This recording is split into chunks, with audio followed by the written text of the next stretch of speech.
Guys, what's up? Zach Evanish here with UndergroundStrength.tv, working on the book, listening to some killer tunes right here. Let's pause that, and crushing this book. You can see a lot of stuff going on in here in the Underground Strength office. So, want to do some Q&A for a friend of mine up in Canada, Rob King, and we're going to turn on the famous Hollywood lights here. Bang! Ugh. So let's do some Q&A here.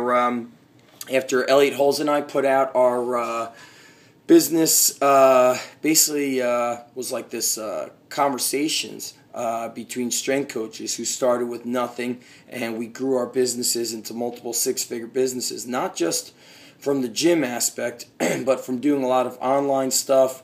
We both have certifications, hold a lot of seminars, do a lot of live events. But a couple questions that Rob was asking me is how I got into the whole strength coach profession and running a warehouse gym. And number one is I went on a mission, and I've been on that mission since day one, from back in the day, going through a lot of painful times in my past as a high school athlete and even as a competitor in jiu-jitsu and training overall, getting a lot of setbacks. And when I had torn my ACL in my mid-20s, I think I was 25 or 26, and had to get surgery, it really fired me up. And that was when I was on a mission I felt like I was going to save the world of wrestlers from avoiding all my painful mistakes. And I was a school teacher, and I taught for 11 years. And since I've left teaching, I just feel like that teacher is always inside me. The teacher is always on this mission to help kids, save them, to change lives. And every time I go through painful mistakes, be it through training, be it through life, be it through business, I end up going into this pay-it-forward model where I want to teach others how to avoid those mistakes. So that really pushed me into training athletes, started training them out of my parents' house, out of the garage, out of the backyard, and out of a couple basically beat-up, run-down ghetto playgrounds. And from there, progressed into training athletes out of my first house. Bought a house with a 2-car garage. First thing we actually did was set up the garage for training, and I was training athletes out of that garage before I even lived in the house. I didn't live in the house for a year because we had to fix everything up after the garage. And I transitioned out of the garage when I just really wanted to take things to the next level. And rather quickly, people started following what I was doing online, and they saw that I was a teacher who was also living his passion, training athletes, running a small warehouse gym. And I was getting a lot of phone calls, emails, asking me, how can I do this? How are you able to work a full-time job, live your passion, you're training athletes, this is something that I really want to do. Basically that is how the Underground Strength Coach certification came about. But the ticket really that's allowed me to be successful as a coach is that I follow my heart, I follow my passion, my gut instincts. Whenever I don't listen to my gut instincts, things don't go the way they should go. They just don't come out really in a successful manner. So the one thing I'm reminded of year after year, not just year after year, but day after day, month after month, is stick to your gut instincts. Running a gym that's training primarily athletes is much tougher today than it was years ago. There's many reasons for that. But my focus, that's who I love to train. That's what my mission is. And now we're spreading that mission towards adults, where I want to train people not just to be strong physically, but what I call strong for life in that mind, body, spirit realm. So to be successful as a coach, you've got to follow your gut instincts. Don't be a follower of others, and you must be extremely open-minded and constantly willing to learn. I'm going to give you guys a quick look here at, you see all these books here. It's a mix of training and business books. Even in these bins down here, we've also got, it's also philosophy, mindset stuff all through here.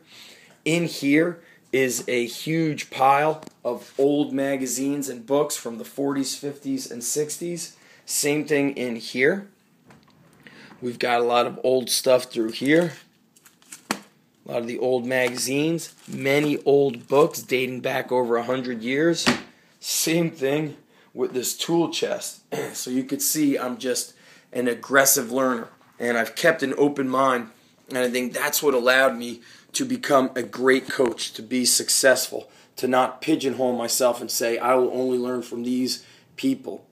And I was actually having a conversation with somebody today that we had an amazing seminar at my gym once, and I reached out to all the local CrossFit people to come and attend this seminar, and it was by world-class powerlifters. And none of them replied, none of them emailed us back, and I always say it's because they did not have a CrossFit name on them. They didn't want to go outside of anything that said CrossFit on it. Huge mistake. So as a coach, I'm telling you now not to be closed-minded, to be open-minded. Whatever is in your heart and in that gut that you feel when you ask yourself, if I had the perfect day, who would I want to train? Who are the people I'd want to work with day in and day out? Who are the people that are in my mission that I just live, breathe, and bleed for, that I want to help change their lives? Who are those people? Is it senior citizens? Is it people who had post-ACL surgeries? Is it former athletes? Do you only want to work with youth athletes in that middle school area? You've got to find your mission. And then you've got to do everything you possibly can to be the best you can in that area.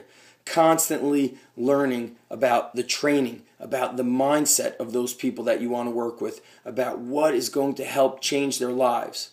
Because being a strength coach is not about helping people fit into their jeans, build bigger muscles, lose weight. It's helping them really live their dreams, helping them achieve something that deep down, just like you, deep down, you want to be a strength coach or you are a coach, but deep down others have a dream inside of them.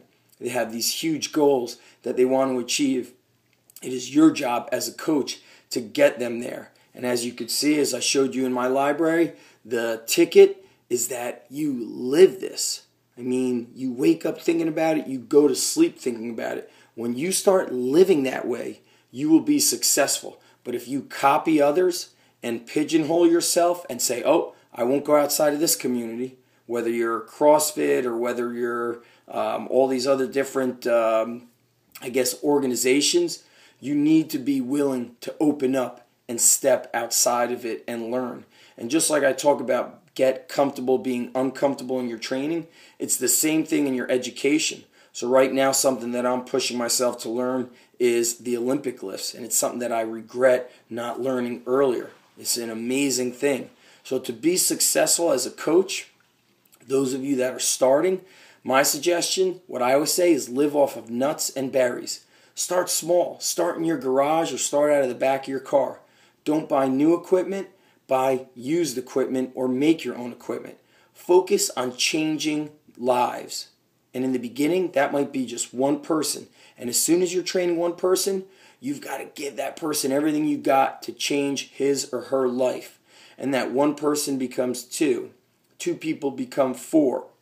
Don't move out of your garage or out of that small gym until you're crushing it, until you're forced to expand. Right now, I'm moving into opening my second facility, and it's because deep in my heart, the thing that I want to do is still focus on training athletes, but also want to train adults, but also the lifestyle of being close to my family, close to the people that I love, and allowing me to focus more instead of spending time in a car. So when you guys are creating your business, you want to look at all the things that will impact you in a good way or a bad way. Is this place too far away? Is it going to take too much time away from me being able to spend time coaching people, spend time visiting people? One of the most important things you could do is get in front of people in person. That person-to-person interaction just heightens the human experience to the 20th level. This week I went and trained, volunteered, trained over 60 football players in a gym. It was one of the best times I've had in so long. It was awesome. And we had no equipment. It was all body weight. And actually my son came with me. And it was just amazing to work with a coach that was open-minded, How rare is that to see open-minded coaches, not just athletic, but strength coaches, and to be with my son, Underground Strength Coach Jr., and to be there working with kids that want to get stronger, want to get faster. You just saw it in their eyes. I literally just could feel the energy in that room. So you want to be a great coach, whether you're about to start or whether you're earning six figures, do what you love to do, stick to those gut instincts, and take everything to the 20th level. Don't just go on a scale of 1 to 10. I told the kids, I go, when I say go all out, I said on a scale of 1 to 10, what does that mean? We say 20. You got to go aggressively where other people won't go. Being a strength coach, the way that you'll succeed is by really not denying that passion and your gut instincts. And I get a lot of questions on people saying, who should I learn from? What certification should I get? Should I be a CrossFit affiliate? Everything you do must be guided from your heart, your gut instincts, and then you're going to combine that by looking from a business sense at what are the benefits and what could be the setbacks. But the key to all of that is you must be honest with yourself. What are you truly passionate about? Because once you start denying your passions, you will not succeed. You just won't succeed as a strength coach. All right? I hope this helps you guys.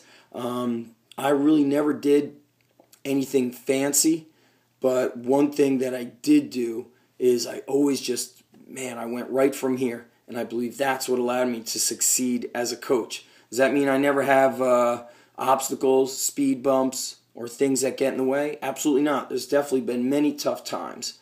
But you know what? Whenever I come back to this, what's in the heart and what I truly believe in, that's when the success always comes back full circle. Hope you guys enjoyed this. This was a guest video for my friend Rob King, doing some Q&A about how to start your own warehouse gym, what it takes to be a successful strength coach, and getting after it. Be open-minded, be willing to learn. Don't get stuck in your organization and be what I call too cool for school or too smart for the classroom. Those people always fail. Not just fail themselves, but they fail the people that they serve. Because if you want to help change the lives of the people, your clients, your members, your students, then you need to be better than who you are today. Every day, stronger than yesterday, smarter than yesterday. Peace out, guys. Zach Evnish here, undergroundstrength.tv. Take care, and comb that hair, kids.